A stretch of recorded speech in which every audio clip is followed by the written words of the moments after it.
This is Classical Ideas with Greg Soden.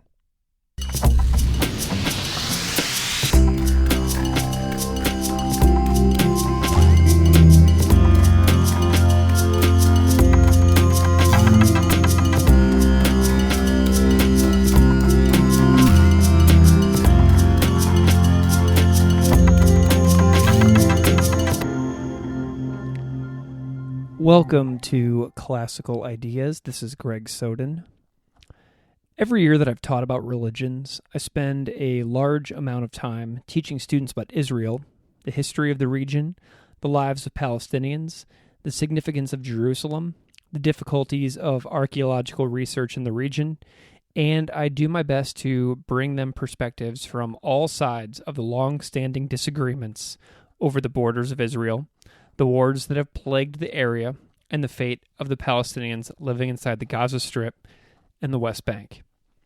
We talk about the border walls, security, settlements, the discussions of Judea and Samaria, the surrounding nations, and much more.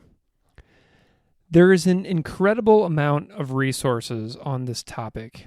In the class, we've read pieces from the book Being Palestinian, Personal Reflections on Palestinian Identity and Diaspora by Professor Yasir Suleiman, including a piece by Columbia, Missouri local resident Ibtisam Barakat.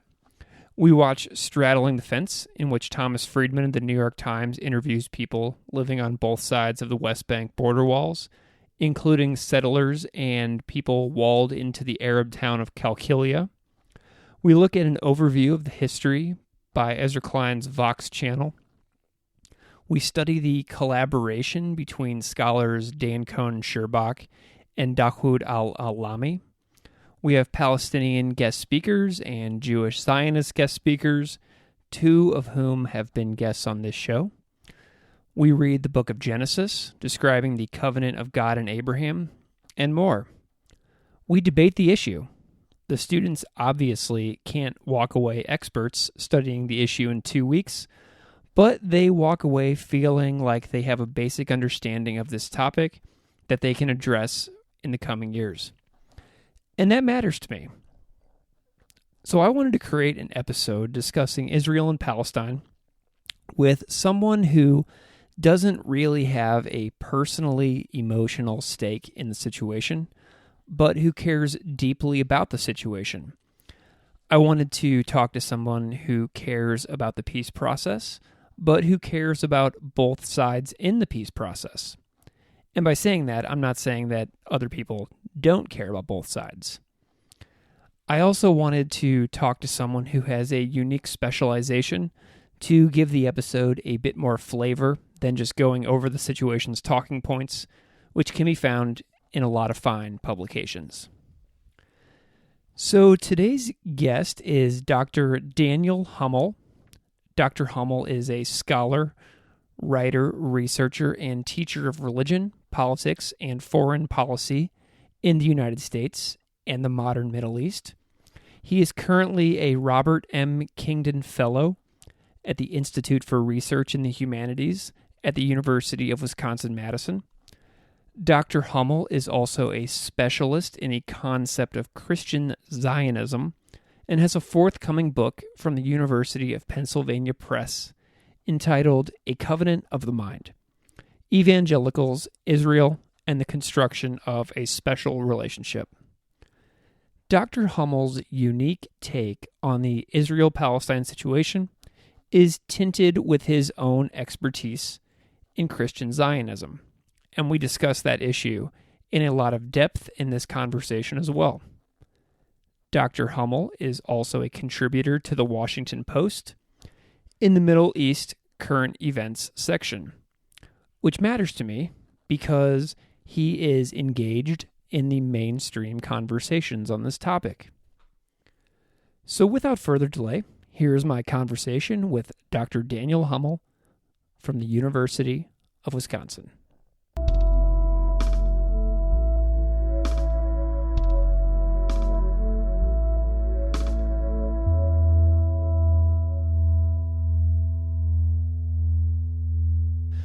Welcome to Classical Ideas. I am here today with Dr. Dan Hummel at the University of Wisconsin. Dan, thank you so much for coming on the show. Great to be here. I'm hopeful if you can just start off by introducing yourself, a little bit about your role, your job, and kind of where you are in the world. Yeah, well, thanks for having me. I am currently at the University of Wisconsin-Madison. I am at what's called the Institute for Research in the Humanities. And I just got my PhD in history from the University of Wisconsin a couple years ago in 2016. And I'm what is called a postdoctoral fellow. And postdoctoral means after the doctorate. And a fellow is someone who basically gets an office and gets a salary to write up their research that they did as a PhD student into a book. So I'm currently finishing a book on the modern Christian Zionist movement from 1948, which is when the state of Israel is established, up until the present. Fantastic. So the way that I found you, and the reason I invited you on this podcast, is I found some of your work in the Washington Post, and I can tell that you are interested in the nation of Israel, you're interested in the Israeli-Palestinian conflict, you're interested in the concept of Zionism. So can you kind of go over a little bit about your history and how and why Israel, the Israeli-Palestinian conflict, and all these things became an area of interest in your life? Yeah, whenever I try to think about this, as a historian, I know that everyone sort of makes their own stories about where they come from and why they're there. And often we put a lot of too much sort of sense that there was inevitability to what happens later in life. And so I can't really find sort of that thing deep in my childhood that made me want to study this, 20 years later. I grew up in a very Christian household where we didn't talk a lot about politics and stuff, but definitely the state of Israel was sort of this special topic. I remember I grew up in Colorado Springs, Colorado, which is sort of a center for evangelical Christian organizations to have their headquarters. So I remember I read the Left Behind books as a kid, and those are these apocalyptic novels where Israel plays a role. But I didn't really, when I got to college, I didn't really decide I wanted to do research in the Middle East until really grad school. And I ended up going to Colorado State University for my undergraduate degree, and I got a master's in history. And I had this really great professor who studied the Arab world. And I took all the classes I could with him, and I ended up deciding I wanted to do something, study something related to the Middle East. And that led me to thinking about the really important relationship that the U.S. has with the state of Israel, and how a lot of the ways that the U.S. interacts with the whole Middle East involves Israel. So once I got to the University of Wisconsin, I continued to read in those areas. And one thing that actually sort of just fell into my lap was the University of Wisconsin has a great exchange program with the Hebrew University in Jerusalem, where students from here can go there for a year and get a stipend and basically study in Jerusalem. And so I basically created a research project that let me do that. And I learned Hebrew, modern Hebrew. The University of Wisconsin has Hebrew classes, which isn't always the case on college campuses. And so I was able to go to Israel in 2012 and 2013 and do research in the Israeli archives, which was an exciting thing that I thought would be fun to do. And that's really how I became really involved in studying this issue, sort of combining these opportunities and my sort of nascent interest in the Middle East with my background, which is in the evangelical world. I had a lot of sort of just built-in knowledge about how evangelicals think about the world. And that drew me to the topic of Christian Zionism. And it doesn't hurt that the topic is always in the news. Israel's in the news all the time. There's a lot of opportunities, like at the Washington Post and other places, where newspapers want people who have knowledge on the Middle East to sort of add their voice to the conversation.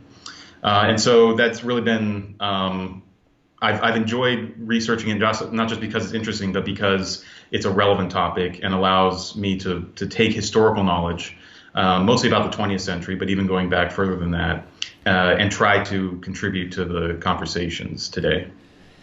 When you landed in Israel in 2012, what were some of your questions that you were seeking to pursue in the archives? Yeah, that's. I had a lot of questions about what Israelis thought about these Americans who were mostly Christian, who really liked Israel. And Israel is a very different, it's obviously on a different continent. It's a very different culture than the United States.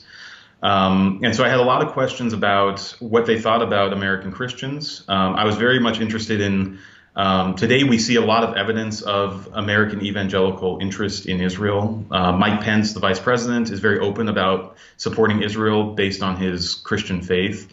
But if you go back 50 years, there weren't nearly as many evangelicals in politics, and certainly not evangelicals who were talking about the state of Israel. So I was interested also on sort of the history of how evangelicals introduced themselves to the Israelis and the Israeli government. And I was also, when you're in another country, you just sort of want to learn the culture. I wanted to know what it was like to live in Jerusalem. I wanted to see all of the religious sites, to travel around the country. Israel is a very small country, but it's also got a lot of diversity in terms of topography. There's forests, there's deserts, there's coasts, there's hilly areas like Jerusalem. So I also wanted to just know what it was like to live in that part of the world as well. Before we dive into some specifics and a lot of really in-depth stuff, I'm curious what your favorite spot in Israel is. Like, if you were there, where would you want to go first? If you landed in Israel tomorrow, where are you headed first? There's probably two answers to that. One, which is the more like relaxing answer, is the beaches in Tel Aviv are amazing. And there's a certain, I don't even know what it's called, but there's a certain line of really nice hotels, and they all are opened up to the beach, and the beach is a public beach, and it's a great place. I could spend a lot of time there, particularly in the middle of a Wisconsin winter. I'd love to do that. But I also really like the Old City in Jerusalem. It's obviously a very stressful place. There's a lot of contention around every square inch of the place, but it's also the center of three of the major world religions.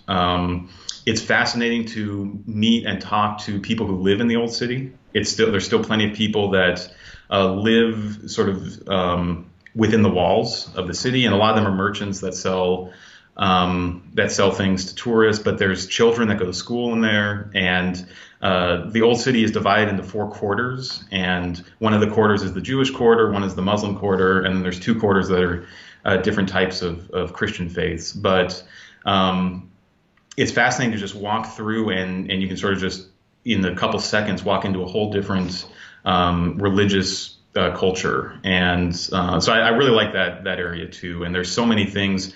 My wife and I we lived only about 10 minutes away from the Old City for the year. And so we could just walk into it, and every day you could find some new little crevice or some new little church or synagogue or mosque that you didn't know was there before. So it's sort of an endlessly fascinating place as well. Awesome.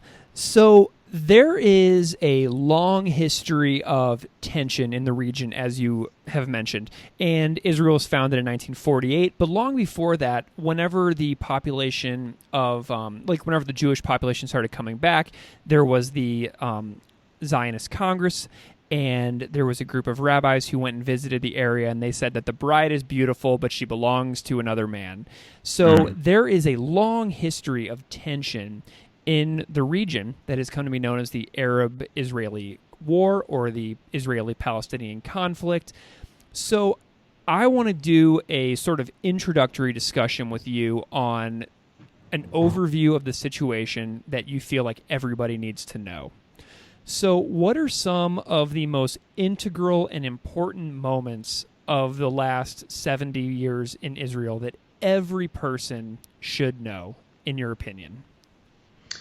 Sure. Yeah, as you mentioned, the conflicts in what we now call sort of the region of Palestine, which is a term that the Romans used for this area, go back a long time. But that doesn't mean that the same sort of dividing lines we have now have always been there. That's one of the things you learn as you go back in the history is that there's a lot of times actually when most of the people in the region were at peace, or it wasn't such a center of political intrigue.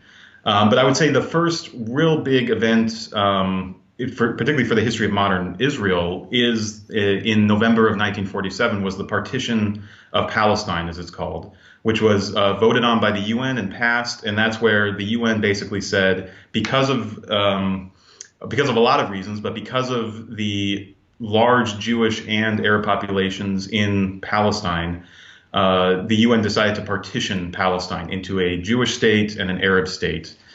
And that was sort of the beginning of the modern state of Israel. Now, the Jews accepted that partition. The Arabs did not, and that led to the first Arab-Israeli War all the way through 1948. And in 1948, the Israelis declare independence. And that war continues on past that. And that's sort of one of the formative moments in the Arab-Israeli conflict. That is sort of the formative moment of Israel.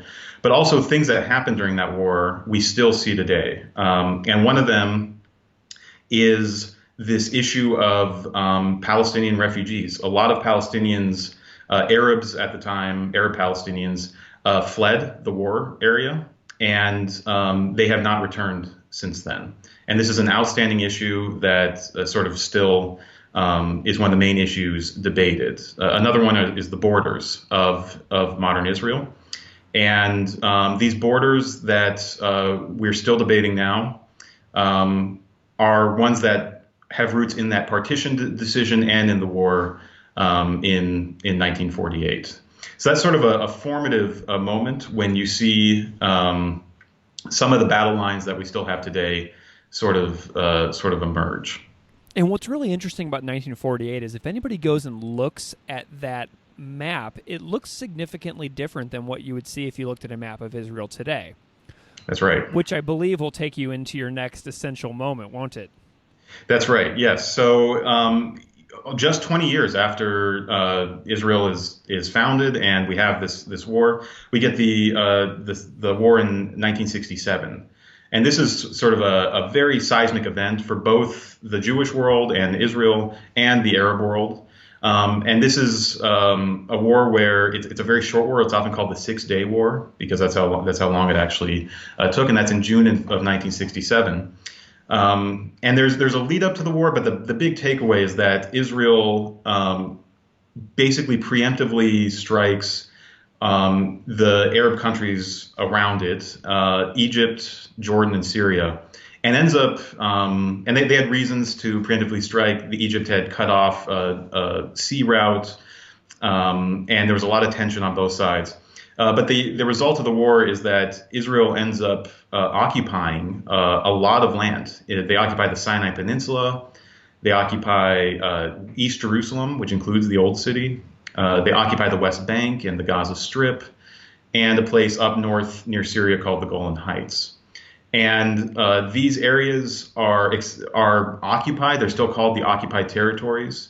One area that Israel actually annexed was East Jerusalem. And so that's another big debate that people talk about today, and that actually the U.S. has recently weighed in on, which is who owns Jerusalem, or who gets to call Jerusalem their capital city. And both the Israelis and Palestinians claim Jerusalem as their capital city. And this is still sort of up for debate. But certainly the facts on the ground after 1967 make the city essentially Israeli, and it's integrated into the Israeli government. And this war also creates, it sort of builds off of that refugee issue. And with Israel occupying the West Bank, Israel is now occupying and overseeing hundreds of thousands of Palestinians.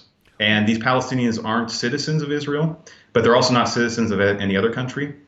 And this is sort of the situation that at every generation of leaders thought that this situation would be resolved relatively quickly, but it has continued on and on and on. And so today we have millions of Palestinians in the Gaza Strip and in the West Bank who are under Israeli military control. And they now have in the West Bank their own semi-autonomous government called the Palestinian Authority.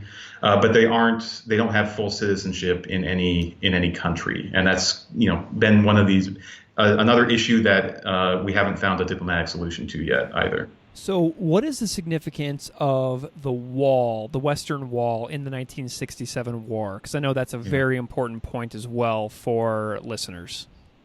Yeah, so the city of Jerusalem, particularly the Old City, which is the part of Jerusalem that would have been around when, going all the way back to before the time of Jesus, when it was the capital of ancient Israel, and then certainly during Jesus's time. That old part of the city is considered by Jews to be sort of their eternal capital city. And the Temple Mount in particular, where the Israelites had their temple, is considered the holiest spot in Judaism. And so the Western Wall is a retaining wall from that old temple structure. And it's the only part of the temple structure that sort of has that's still around and that can be accessed by people.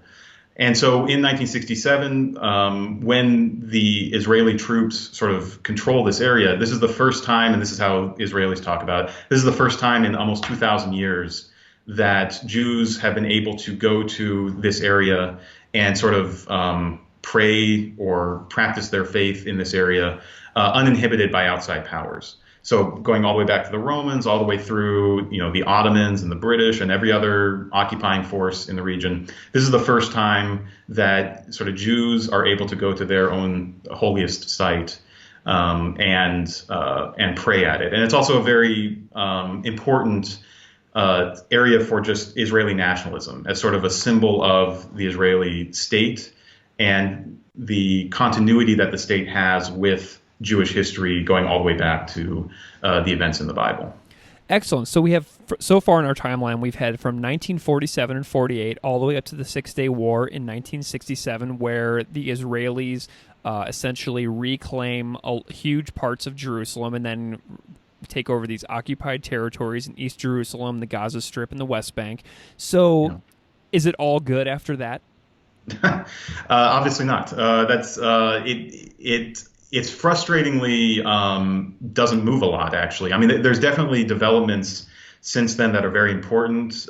Egypt and Israel make peace in the late 70s, which is the first time that any Arab state makes peace with the state of Israel.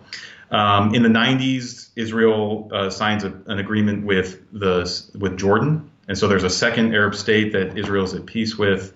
But these other outstanding issues about the status of Jerusalem, about the borders, about what to do with Arab Palestinians, these issues remain unsolved. And if I could point you to just a third sort of big event or sort of period, if we go to the 1990s, we have the Oslo peace process, which is the attempt by not just Israel and the Palestinian leadership, but even the U.S. and a lot of countries are involved in this process, an attempt to create what's called a two-state solution, which is to create a Palestinian state alongside Israel, which is, you can imagine, goes all the way back to the original partition plan. This was sort of the ideal that a lot of people wanted from the beginning.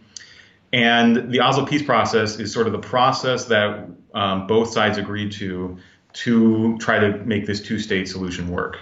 And so one of the parts of that is to create a Palestinian Authority, which basically will be, in the thinking, the proto-government of a Palestinian state. And then the actual boundaries and borders of the states would be sort of decided as Israeli troops pulled back from different parts of these occupied territories. And this is the same process that we still sort of are working in today.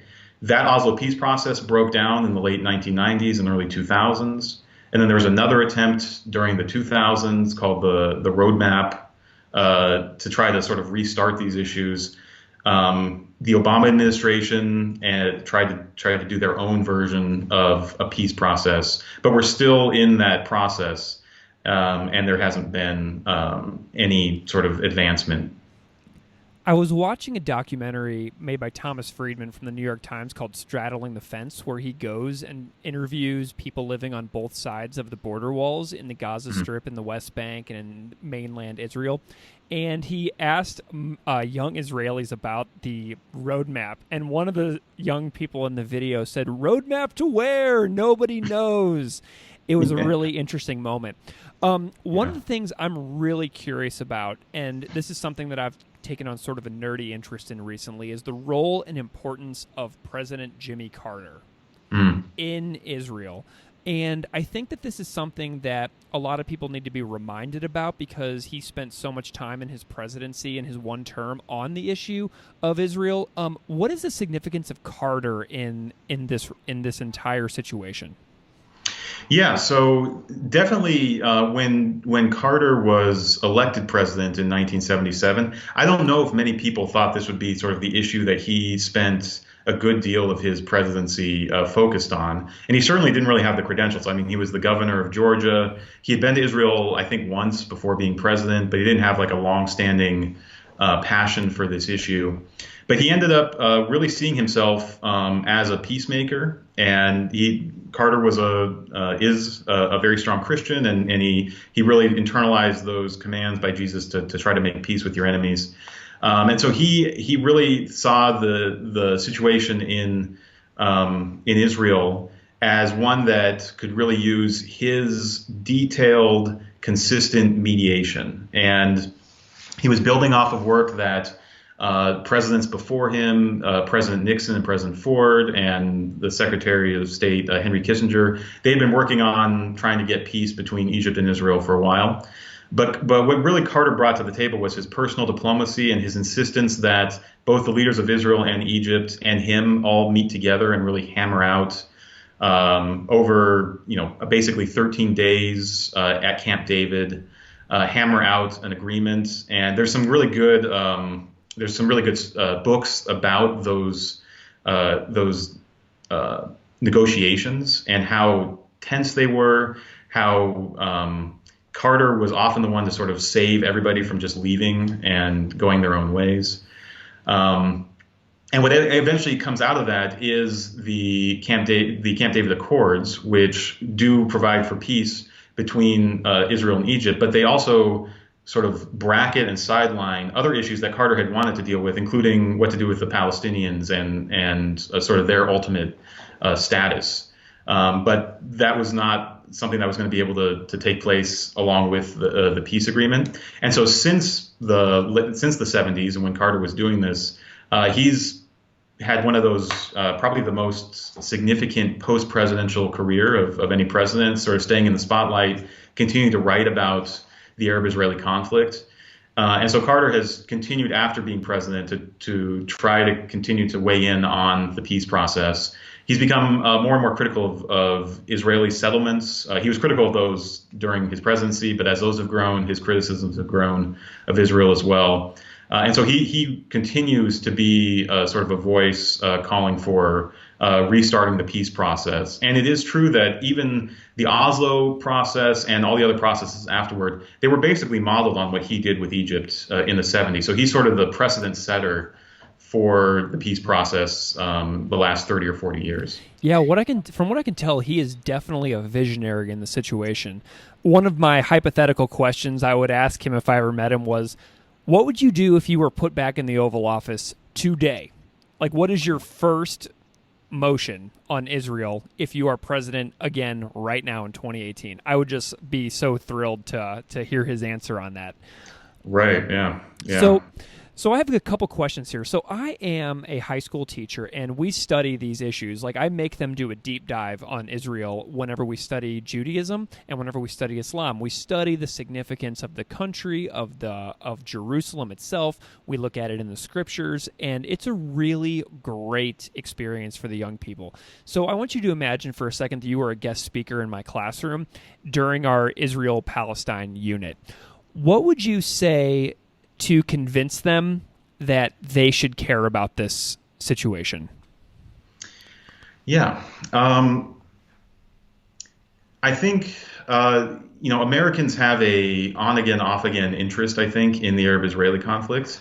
And there's a lot of places in the world that have injustice and have, conflicts. So I don't necessarily think the Arab-Israeli conflict is sort of super exceptional in this nature. There's a lot of places that we should probably care about. But I think in particular, the Arab-Israeli conflict is, for one reason, important because the U.S. relationship with Israel is such a key sort of diplomatic relationship in American history and in the way the U.S. sort of operates in the world now. So if you want to understand a lot of the reasons why the United States government does what they do in the Middle East, you need to understand Israel and you need to understand this conflict properly to sort of get a sense of that. I also think the Arab-Israeli conflict is an interesting case of how, if you don't do a lot of research on a conflict like this, you'll probably not get sort of to the heart of what the conflict is about, and you'll sort of misunderstand it. And this can happen in all different parts of the news and of history. But sort of like one thing that I always try to convey to people when talking about the Arab-Israeli conflict is that it's not actually all about religion. And in fact, we tend to think of this part of the world totally in religious terms as sort of I even talked about it as the center of these three great faiths. But the Arab-Israeli conflict is a lot about issues that transcend the location. It's a lot about nationalism. It's a lot about territory. It's a lot about rights and borders and feelings of security and justice. And those are sort of issues that can affect all parts of the world, not just this region.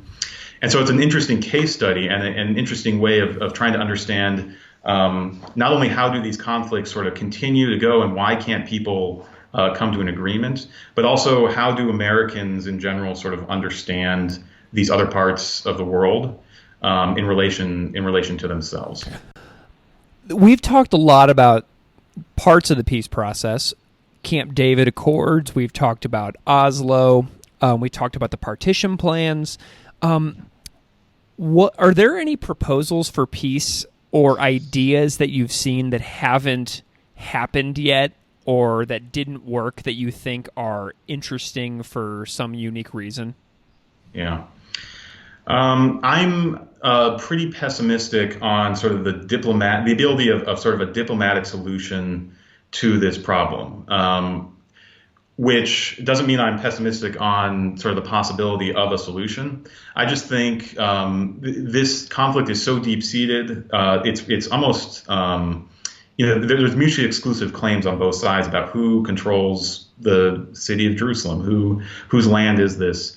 I do think there are things outside of sort of diplomacy that have been interesting experiments and show interesting signs. One of them is sort of joint economic cooperatives between Jews and Arabs and Palestinians and Israelis, really binding together economically the two peoples in a way that hopefully in some years down the line, it'll just obviously make sense that cooperation is better than conflict. And so there's been examples of this actually in the West Bank where there are parks with different businesses in them, sort of business parks that are jointly owned, and there's workers from Israel and the West Bank in there. So that's sort of one way that I could see things improving over time. Another one is there's just a lot of attempts at dialogue across community lines. And it's always hard to tell how much these affect the sort of diplomatic, political problems. But there's definitely smaller cases where you can see dialogue mattering, and particularly when it comes around things like medical care or economic support or education. So that's one way or that's another way that I could see improvement. But I am pretty pessimistic in terms of sort of finding some great diplomatic solution, at least at this point, with the leaders we have both in Israel and on the Palestinian side. There doesn't seem to be a lot of impetus on either side to find a sort of a grand diplomatic solution at this point. Do Americans right now care about the peace process? Are we engaged as a nation? There's certainly parts of the American public and the government that are very engaged. And as with a lot of issues, it's the people who are most passionate about this issue. I would guess that most Americans don't think about this issue unless it comes by their news feed because something happened in Israel or in the Middle East that directly relates to it. And I certainly don't think most Americans vote on this issue. There's a lot of issues closer to home, economic issues that tend to drive voters. But I do think there are certainly segments of the American population that very much care about this issue. One of them being American Jews tend to care about this issue more than others for their obvious connections to Israel. And another one are Christian Zionists, American Evangelicals who have a particular interest in this issue as well. So that's a great segue because you have a book coming out next year called A Covenant of the Mind, coming out from University of Pennsylvania Press, which on your website is described as saying that it is the story of the religious, political, institutional, and international forces that emerged after the establishment of Israel in 1948 to transform evangelicals into fervent supporters of Israel. And you write extensively in mainstream publications about Christian Zionists, but this is a term that I think a lot of people maybe don't know about. So who are the Christian Zionists? Yeah, so Christian Zionists have been different people over the course of American history. There's always been a group of sort of a segment of American Christians who have, for mostly biblical reasons, looking at the Bible, or theological reasons, have thought that there's some special role that Israel is going to play either in the present or in the prophetic future at the end of time. And these, you can go back to some of the early Puritans were talked in this way about the actual purpose of America or of their colonies was in some way to help fulfill God's purposes with the Jewish people. And that's sort of a bizarre thing, I think, for a lot of people to think today, unless you're part of this same movement today. And today, most Christian Zionists are conservative evangelical Christians who still insist that, or still sort of see the world through the lens of the Bible and their particular interpretation of the Bible that tells them that fulfilling God's will in part means supporting the state of Israel. And they have a lot of verses they'll cite for this. They often will cite a verse in Genesis that talks about how God says that he will bless those who bless Abraham and curse those who curse Abraham, and Christian Zionists see Abraham as sort of a stand-in for modern Israel.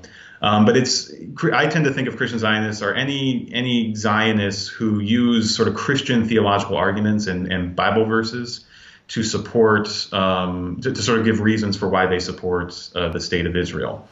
And there's a couple big organizations that represent this group. The biggest one right now is called Christians United for Israel.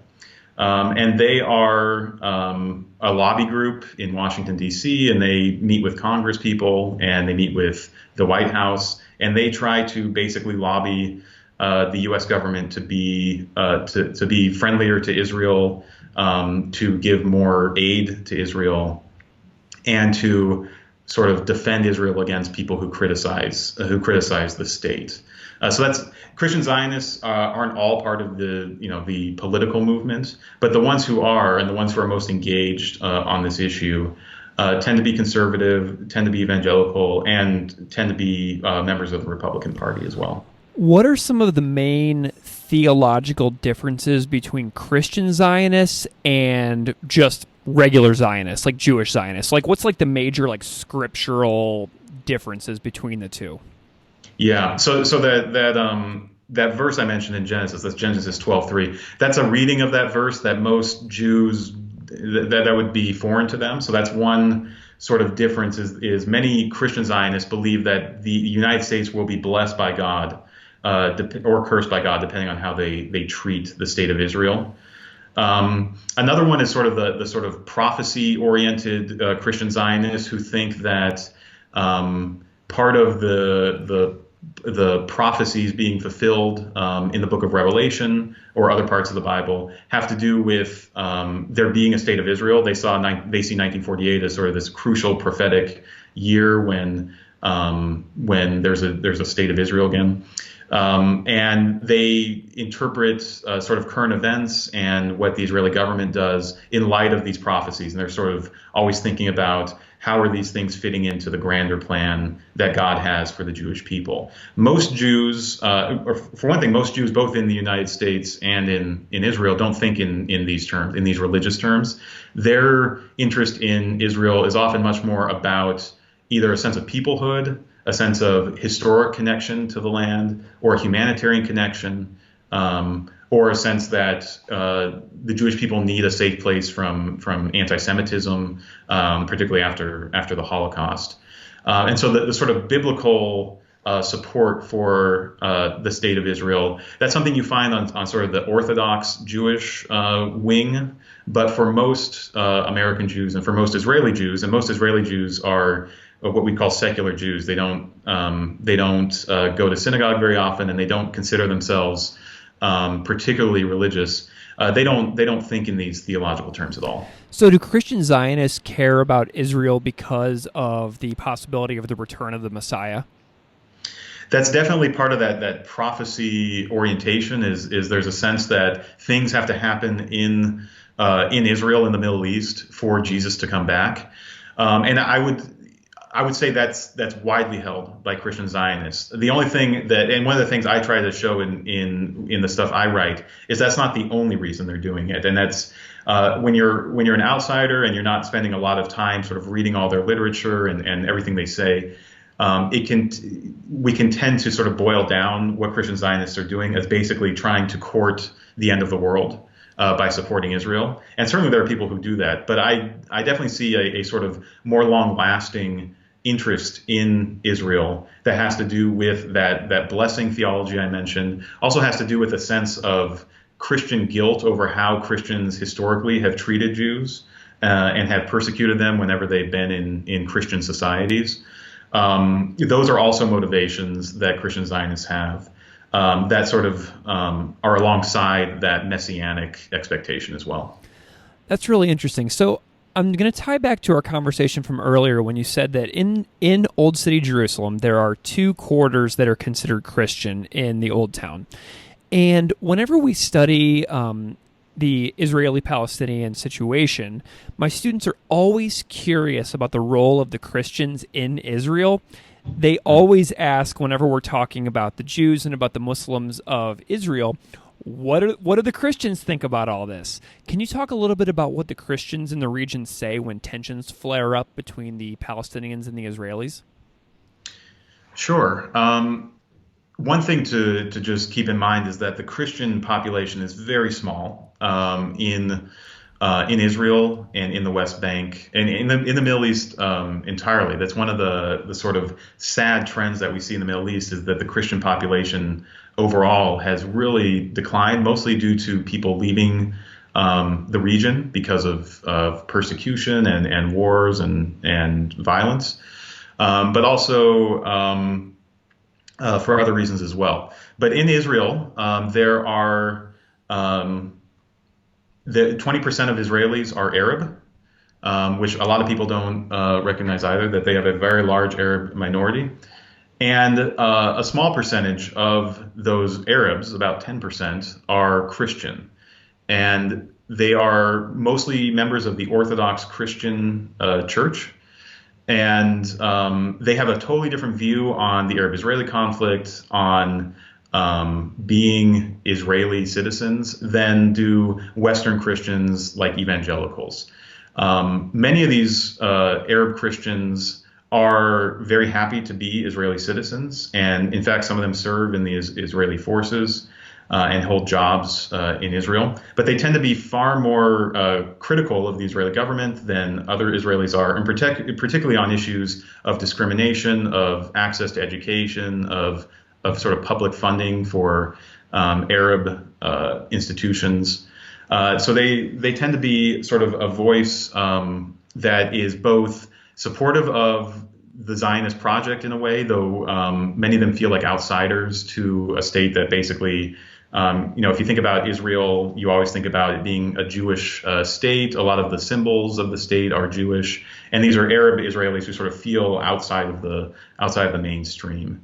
There are also a lot of Palestinian Christians who live in the West Bank and the Gaza Strip, and they tend to be a very beleaguered minority. They are obviously not the favorites of the Israelis, but they're also a religious minority within Palestinian society, as most Palestinians are Muslim. And so they, depending on who you talk to, there's many factions and many groups and many different traditions in the Palestinian Christian community as well. They tend to be very critical of Israel as well. But they're also very fearful of Islamic extremists as well. So they're stuck in a hard place. And then there's also a third group in Israel of Christians, which are what we call Messianic Jews, or Jewish converts to Christianity. And they make up a small population in Israel as well. And they tend to be very, very pro-Israel. And they don't really interact with Arab Christians very much. But they have their own set of issues about being a religious minority in a state where Judaism is the predominant religion as well. And so a lot of their issues and the things they bring to the political debates are about sort of discrimination based on religion and related issues like that. So there's a lot of different small Christian communities in Israel and in the region. And I think one of the main ways you could generalize it is they're in very precarious positions, each of them. And so they often are sort of thinking through these issues, understanding that they are always they're sort of minorities, always having to think about how they relate to the larger political powers in the region or in the country. That definitely just filled in a lot of gaps in my own knowledge as well, because whenever my students ask me that question, I always feel terrible and guilty that I can't answer it adequately, so now I actually have a resource to draw upon for my own further investigation. So I appreciate your answer a lot as a teacher. Great. So why does studying the geopolitical effects of this region on the world matter? What is the future of this? Yeah, well, I'm a historian, so I hate prognosticating about the future.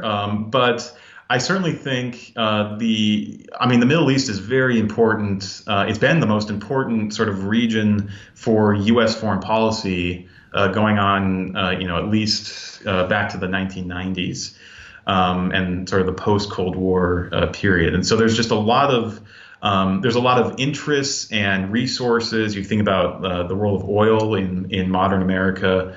There's just so many major issues that intersect with the Middle East that it's hard to really understand how Americans have conducted themselves in the world without understanding what they've done in the Middle East. I also think, though, particularly studying how religion operates in the Middle East and how it operates around the world in terms of how societies and nations relate to each other. Religion has become a much more prominent topic that scholars talk about, that historians talk about, since particularly 9/11 for Americans, when religion really intersected with foreign policy in a very tragic way, in a very obvious way. And a lot of the scholarship, a lot of the sort of research on international relations in the last 20 years has talked about how religion is actually a very important force in how people understand who they are how people understand how their nation should act in the world. And this is an appreciation in a way that, particularly during the sort of the 70s and 80s and even into the 90s, a lot of scholars and a lot of researchers assume that religion actually wasn't sort of a core part of what diplomats and policymakers thought about when they thought about foreign policy. So there's a recognition that this is important, and for that very reason, I guess it's a good reason to study it and to understand that most of the world, most societies are dominated by one religion or the other, or dominated by a fracture in their communities over a religion.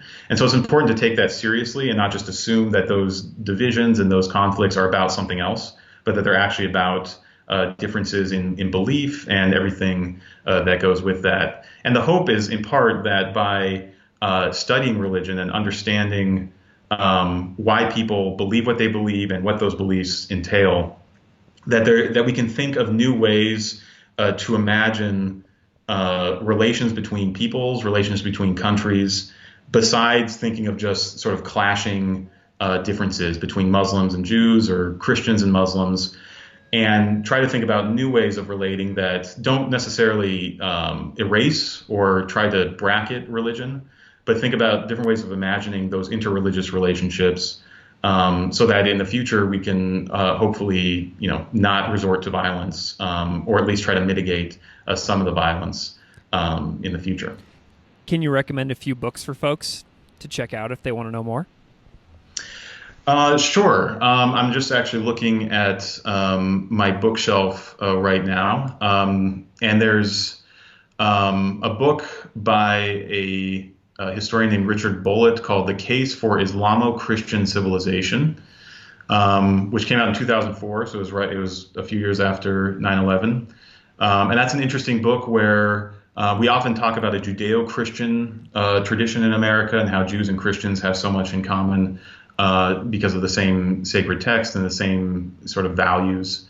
And Bullitt makes the argument for a Islamo-Christian civilization, that there's a lot of values that Muslims and Christians share as well. So that's one book that I could recommend. And I'm thinking about a good sort of overview of the Arab-Israeli conflict, and particularly the role that the U.S. has played in that conflict, is a book called Doomed to Succeed by Dennis Ross, who's a long time, he's worked for many administrations, sort of dealing with the diplomatic issues here. And it's a very readable, very well written sort of history of the Arab-Israeli conflict from the American perspective. Where can people find your work if they want to know more? So I run my own website, so www.danhummel.com. I try to keep that up to date with whatever I've just published or am writing, and I also keep updates on the book that's coming out next year as well. Dan, this has been a really fantastic conversation. I have learned so much from you today. I'm excited for A Covenant of the Mind coming out next year. Do you have a release date on that yet? It'll be late summer. Fantastic. As close as I can get it. Yeah. Cool. Well, thank you so much for your time today, and this has been an unbelievably productive discussion. I've learned so many new things, and I'm really grateful to you for spending this hour with me today. It was a pleasure. Thanks. Classical Ideas is produced by me, Greg Soden. Music on Classical Ideas is performed and composed by Derek Striving. You can find his music at www.wearewarmmusic.com. If you would like to support this show, please subscribe or leaving a rating in iTunes, Stitcher, iHeartRadio, or anywhere you get your podcasts. Thanks for listening.